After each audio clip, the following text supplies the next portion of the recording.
everyone. This is Words with WaPrep with your hosts, Eunice and Paul Converse. Our guests today are three excellent students from our school, Washington Preparatory School. Talia, how are you doing? I'm doing great. And Clara, how are you doing? Good. And Sophie? It's good. Sophie, how do you like your new school? You're a new student in here, aren't you? Yes. It's great. The kids are all fun, and Lego robotics is amazing. Oh, I'm glad you like that club, huh? And Clara, what do you think about our fall weather in Seattle? It's starting to rain now. The gardens are getting a lot of water. They sure are. Yeah. And what do you like about our new school, Talia? Oh, I like practically everything. There's so many fun classes. I'm learning Mandarin. The teachers pay a lot of attention to you because there's not a lot of kids in the classroom. And yeah, it's just a great school. Are you in cooking club? Yes, I'm in cooking club. It's a lot of fun. Great. So, Paul, how many words do we have today? So today we have 9 words. Each one of our students here will tell us 3 words. And we'll start with Talia. So Talia, what word would you like to start with? I would like to start with fascinate. Fascinate. And how do you define fascinate? Fascinate is like you're marveling over something. You think something, you're in awe of something. Like it's awesome. It attracts your attention. Yes. Mm-hmm. And it holds your attention, right? Strongly holds your attention. Mm-hmm. So, how often would you say something fascinates you? I get fascinated by a lot of things, so I say pretty often. Okay, so, but if something's, let's say, ordinary, it happens every day, would you say it fascinates you? Or is it only things that you don't see often, things that you bump into not too commonly? Well, so let's say you saw cars driving down the road. Not very, wouldn't fascinate you. No. But let's say you saw a clown car going down the road. Yeah. Out of nowhere. That'd be kind of fascinating. That'd draw my attention. I would say, oh, that's out of the ordinary. That's fascinating to me. Okay. So, I get fascinated by things like fire for a reason, like our fireplace. I get fascinated by it every single time because it's really pretty. Okay, so you find it pretty, so it fascinates you. Yes. Okay. Can you give us how would you use it in a sentence? I'd use fascinate in a sentence like, he fascinated over the large bear. Okay, so because the bear was particularly large. Yes. It was fascinating to him. And it's a bear. Yeah, you don't see a lot of bears in this part of the city. So it would be fascinating to see a bear in the city here. Yes. Yeah, just walking around. Should I give another example? Yeah, sure. I am always fascinated over the smell of sweet potatoes, my favorite food. Okay. Well, that's a good example of something ordinary that can be fascinating. Right? Yeah. And it's also a good example. It's not something you see. It's something you smell that fascinates you. So you can hear fascinating things too. You just don't have to see them. Just something that pulls in your attention. Maybe it's a weird smell or something out of the ordinary that you hear. So right now, if I heard a train whistle, I'd be kind of fascinated because there are no train tracks around here. I don't see any train tracks. I don't know where they're at. So it'd be fascinating to hear a train right now and pull my attention in. Cool. So, Clara, what word would you like to start with? I will start with feeble. Feeble. Yeah. Okay. And how would you define the word feeble? Feeble is like not having a lot of strength or weak. Okay. So being weak, not having much strength at all. Yeah. So you would describe certain people as feeble, right? Yes, like maybe old people or newborns. Okay, yeah. Yeah, some old people are feeble. They don't have a lot of strength. Could you use feeble in a sentence? Yes, like old man Joe looks feeble when he is beside a strong man. Okay, so the old man looks weak when he's standing next to someone that is really big. They lift things for a living. Could you say an attempt at something was feeble? So I attempted to run a mile, but it was feeble. Yeah. Right? So it was a weak attempt, not a very strong attempt at something.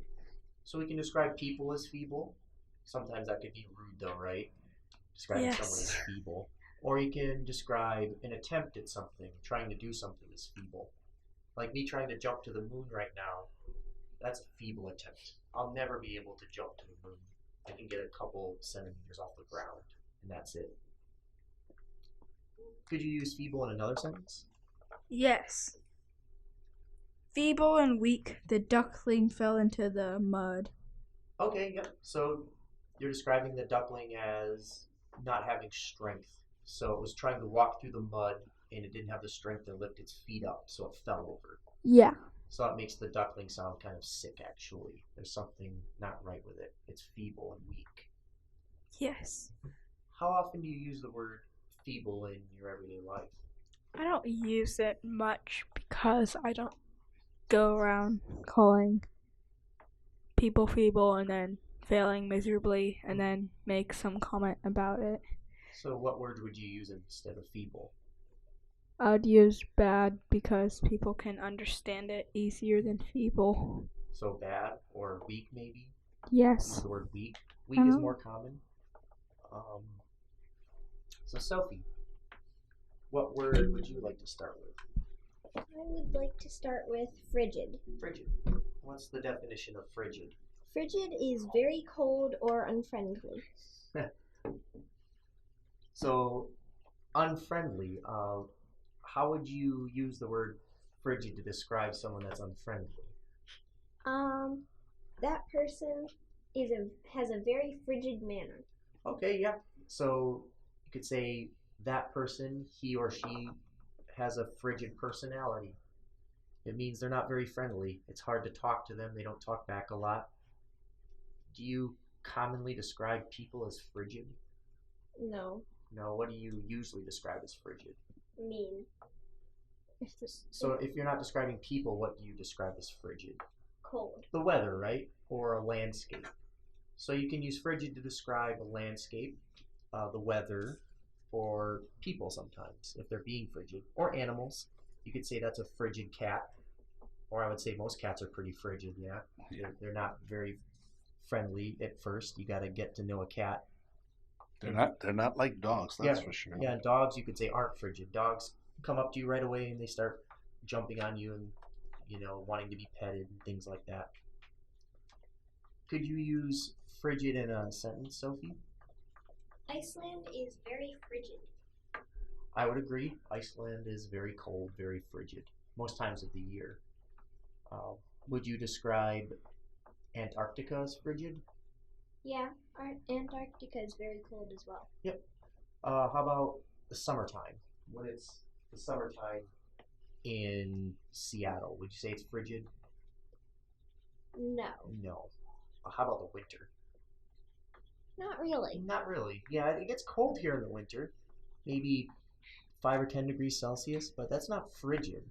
I would describe frigid as below 0 Celsius. When ice starts to form, it gets really cold. That's when it's like frigid. Minnesota. Yeah, so in the middle of Minnesota or high up in the Alp Mountains, where you see snow and ice, that's usually frigid. I'm thinking about another way to use frigid. And sometimes I think of frigid as when somebody stops what they're doing, like they froze. And not a lot of movement. Yeah. Yeah, because when it's cold, you don't move as fast. So you can describe someone as frigid. They don't move much. They're locked in place. Yeah. Sophie, could you use the word frigid in a sentence to describe a person or an animal? That person was very frigid towards me. Yep, you could say that. Yep. I met a man at the bus stop, and he was very frigid towards me. It means he wasn't friendly, he wasn't talkative, he was cold towards you, right? So he was frigid. All right, Talia, what word would you like to start with next? I would like to do resemble. Resemble. How would you define the word resemble? Well, it's kind of hard to explain. Let me think. Looks like it looks like. Yeah, to look like something. Mm-hmm. Right? To be similar to something. Mm-hmm. So we'd say someone resembles someone else. They look like someone else. Or you could say a certain person resembles an animal, for instance. They kind of look like a bear. Or that person looks like a cat. They resemble a cat. So I have a little picture here of a man with a mustache, and he looks like this cat over to his right. They both look kind of like they're in bad moods. They're scowling at you with their eyes all squinted. Yeah. So this man resembles a cat. Or you could say he resembles a walrus, kind of. He kind of looks like a walrus, doesn't he? Yeah. So to resemble means to look like or to be similar to something. Could you use the word resemble in a sentence? Of course. His face expression resembles a puppy when he begged me for food. All right, yeah. Giving you what we call puppy dog eyes. Yep. Looking at you all cute. Hope you want to play with them because they have that face. Yeah. So in Talia's example, he resembled a puppy. He looked like a little dog trying to get what he wanted. How often do you use the word resemble in your life? Do you use it rarely or almost every day? I'd say it'd be near that. I don't use it very much range, but I'll use it once in a while.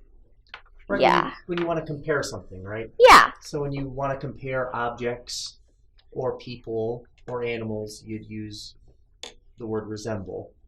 So really on an as-needed basis, right? As you need to use it. Not something you'd say every day. Yeah. A common use of that word is usually we talk about, oh, I see the family resemblance. Yep.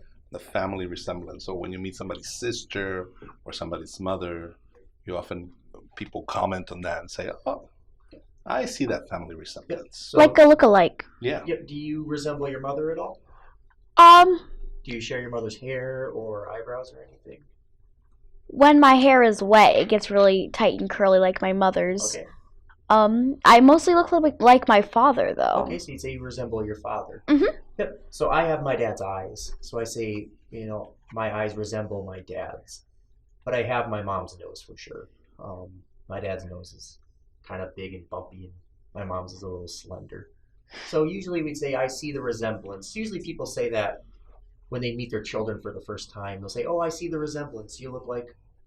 She looks like her mom, or he looks like his dad. So family resemblance. My brother and I, we don't look very much alike. We don't resemble each other much at all. People always say that. Can't believe you two are brothers. We went online and did the 23andMe thing, and we're brothers for sure, but we don't look very much alike. We don't resemble each other.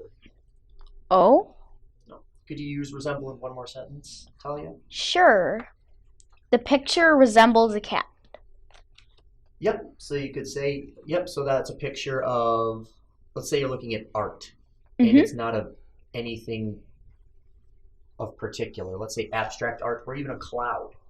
Let's say it's a picture of a cloud. You could say, oh, that picture resembles a cat because the cloud in the picture looked like a cat, for instance. It looks like something. Yeah? Yeah. Do you agree? Yeah, my brother and sister and I used to do that when I was a bit younger. We'd look at when we get bored in the car, we'd look up at the clouds and we'd say, oh, it looks like usually a dragon, but... So that cloud resembles a dragon. Yeah. So you're using your imagination and seeing things in the clouds. Yeah. Cool. So Clara, what word would you like to do next? Next, I would like to do deposit or deposit. Deposit or deposit, yep. You can pronounce it either way, but in our part of the country, people say deposit. Where I went to school in Southern Ohio, people might say deposit. They say dog instead of dog, for instance. But we'll say deposit. And how would you define deposit? I would define deposit to drop something off somewhere or to input something. Okay, so to drop something off, or how about at the bank? Yeah, you can deposit your money to put your money in the bank account. Right, so to put something away somewhere or to put money in a bank. So could you use deposit in a sentence? Yeah. The woman ran to the bank to deposit her coins. Yep, so in that case, we're using deposit with bank accounts. So she deposited her money in the bank. Could you use it? Do you have a sentence where you could, that's not related to banks? Yes. Yep. The boy deposited his trash into the trash can. Yep, so you could say he deposited his trash in the trash bin, or you could say he dropped his trash in the trash bin, but you could use deposit like that. Yep. So you're saying really, when you use deposit like that, you're putting it in there and you're not coming back for it, really. You don't put trash in a trash bin and then go grab it again, do you? Just kind of deposit it and leave it. It's gone. How often do you use the word deposit in your life? I use it more than Feeble, definitely. Okay, yeah, so usually you hear the word deposit more.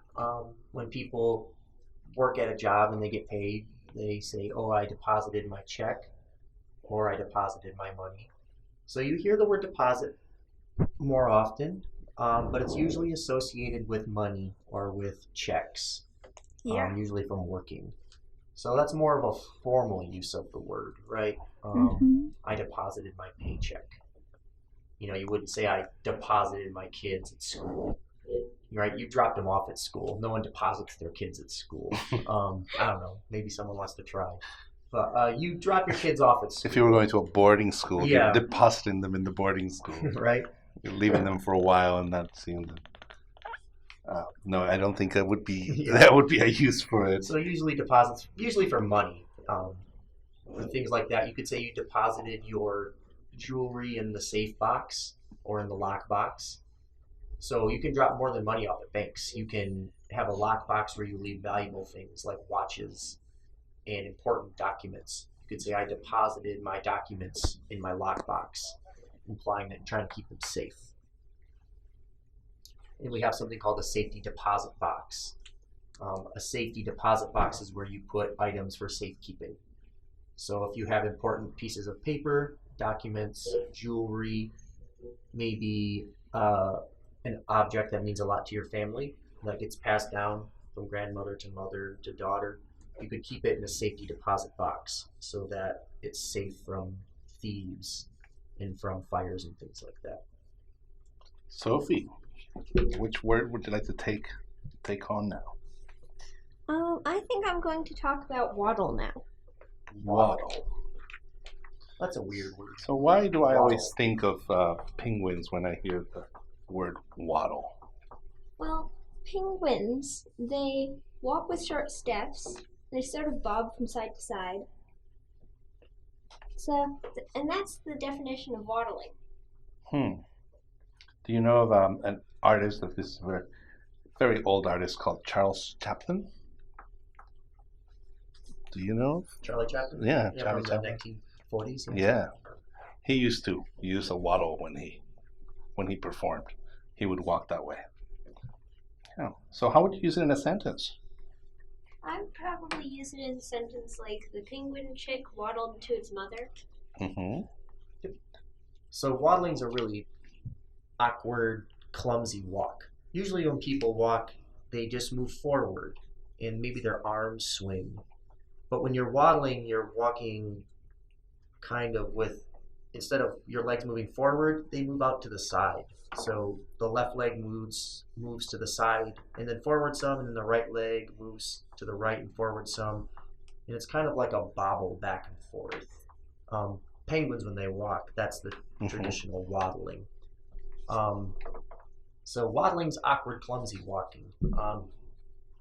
You could say if someone has a lot of groceries or a lot of objects in their arms when they're walking, they're waddling because they're trying to keep their balance, but they have so much stuff in their arms it's awkward for them, so they're waddling. How often do you use the word waddle in your life? I don't use it that much. All right. I usually use it to describe penguins. I don't use the word waddle often. It's a weird word.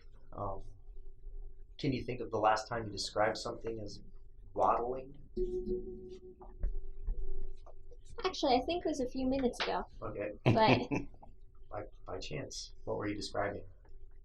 I was describing a duck. A duck. Yep, you did. Yeah, you did use the word, I believe. Yeah, you said the duck was feeble. The duckling, right? You said the duckling fell in the mud. Or was that Clara? Yes. Well, Yes. I'm sorry. My memory's not perfect. So could you use waddle in one more sentence?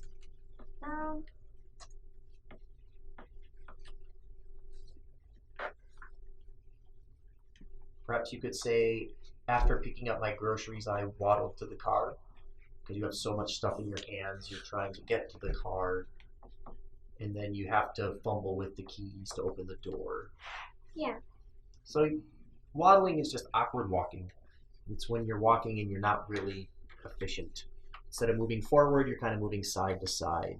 Sort of like me roller skating. Yeah, right? It's slow walking too. It's not efficient at all. So Talia, what was your last word? My last word is solitary. Ooh. So what's the definition of solitary? Solitary means very sad, looks very lonely. Yep. So being alone, right? Yeah, being alone. Yeah. So when you're solitary, you're either alone or you're the only one. Mhm. No one else is around. You're the only person. Yeah. So could you use solitary in a sentence? She looked very solitary as she walked on the dusty road. Okay, yep. So she's by herself on the road. Mhm. She's solitary. She's by herself, and she sounds sad. So you can describe places as solitary. Yes. So for instance, Antarctica is a solitary place. There are not a lot of people there. There are a few people. My old roommate used to go to, maybe he still does, he goes to Antarctica every so often. He digs up dinosaur bones. But it's very solitary. There's not a lot of people there. If you get hurt, you have to take a helicopter to South America. It's a long trip. It's a very solitary place. There's not much in the way. Or There's- like a broken down house. There's nothing there. They're not even broken down houses. There are no houses there. There's nothing. It's solitary. I was saying, is a broken down house is very solitary. Yeah, if it's by itself, yeah. Yeah. If let's say you're in the middle of the woods and you come across a broken down house, yeah, it's solitary. There's nothing there besides the house. There's only one of them. So Okay. people can be solitary or objects. So this is our end. Thank you, Sophie. Thank you, Clara, and thank you, Talia, for being our guests today. This was Words with WaPrep with your hosts, Sophie Elizai. And Paul Converse. Thank you for listening, folks.